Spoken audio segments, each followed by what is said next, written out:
everybody, this is Donnie with Pvgna.com. Thank you so much for joining us today. It is patch day and we are now on gameplay update 7.11 or 7.11. Today's patch is fairly small. There are no hero changes, no map changes, nothing like that. This version is focused on changing how the gold and buyback formulas work, as it says right here. And we're just going to quickly go over what this means for the game and how it's going to change your pubs and just Dota in general. So what it says here is buyback cost has changed from 100 plus level times 1.5 plus time times 0.25 to, this is the new formula, 100 plus net worth divided by 13. So right off the bat, we can see that this is now net worth based as opposed to sort of like length of game based. And this has a couple of repercussions that are fairly important to how the game is going to be played.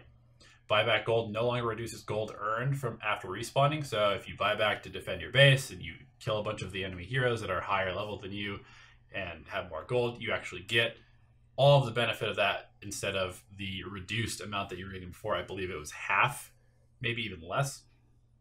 And also the AoE gold for the losing team no longer scales with the overall team net worth difference, just the individual net worth of the dying hero.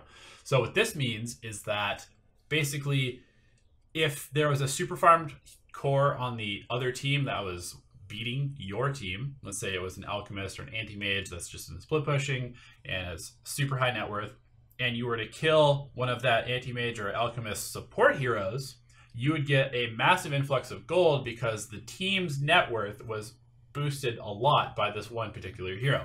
And now the amount of gold that you'll get will simply be based on the hero that you kill. So this means that if a low net worth support dies, even if that team is winning, there won't be nearly as big a gold swing. But if the position one, the hard farming carry or whatever, Shadow Fiend, dies and is leading, then there will be a little bit of extra gold.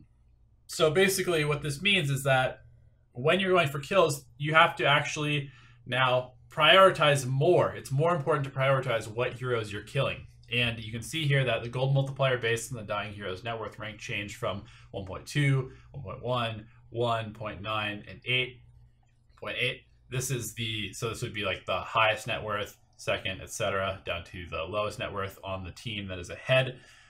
And it's changed to 1.2 to 1.05, 0.9, 0.75, 0.6. So basically it has made all heroes except for the number one net worth hero less important when you kill them. So kill priority, target selection, who you gank is now more important than it was before. So keep that in mind.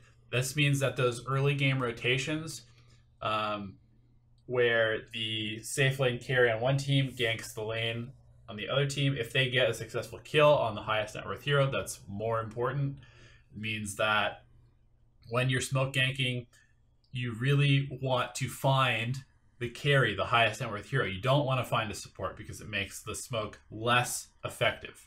So there's a bunch of different formulas that are displayed here that just kind of give some transparency on how the net worth used to be calculated.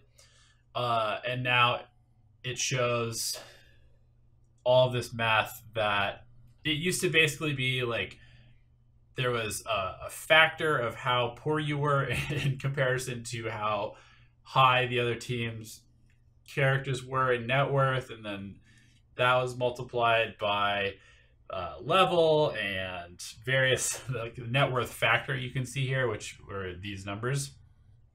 And so instead of doing all this math simply because I really don't want to get into it, I am just going to pull up a couple of posts from the Reddit thread on the patch and give a shout out to Wampa, who gave some examples of his games that he pulled from Dota Buff.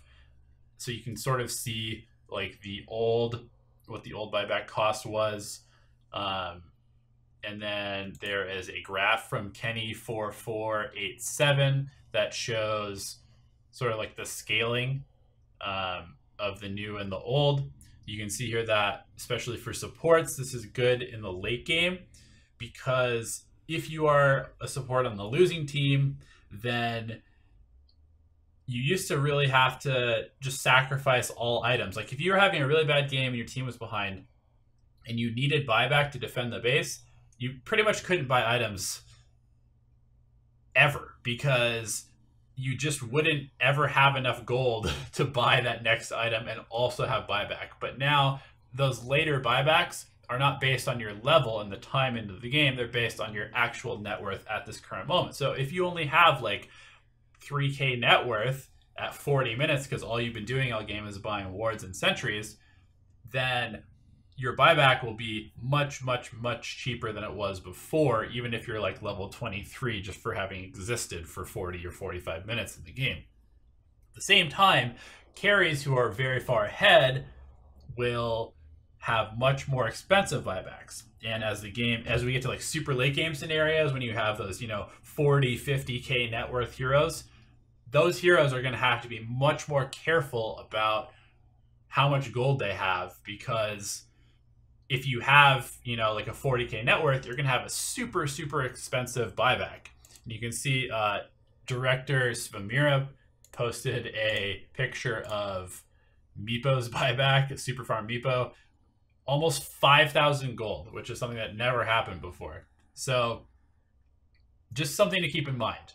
Basically, what this patch does, we'll go back to the game. What this patch does is it just means that priorities have changed for the heroes that you need to target when you're ganking, when you're fighting, and it makes it much more important to always kill their carry and always kill their hard farmer. This also means it's kind of a nerf to heroes like Shadow Fiend, all of these really flash farming heroes, and perhaps even kind of an indirect nerf to Battle Fury and the Battle Fury buying heroes, because if you are buying these farming items and you are spending most of your time farming and then you die, it's going to have much stronger repercussions than it would before. It also has reduced the rubber banding to some extent. Again, targeting the highest net worth hero, the rubber band will be relatively the same, but in contrast to the other heroes on the team, it won't be as strong. So hopefully that sort of explained it. I don't totally understand all the math behind it, just because I haven't spent any time really looking at the formulas and doing the math, just because I'm lazy. But that in essence is what this patch does. So go out there, win some games, make sure that you're ganking that Shadow Fiend, make sure that you're killing that Alchemist, the Anti-Mage, the Juggernaut with Battle Fury, and you will probably have some nice net positive MMR at the end of the day. All right, thanks for tuning in, guys, and we will see you next time.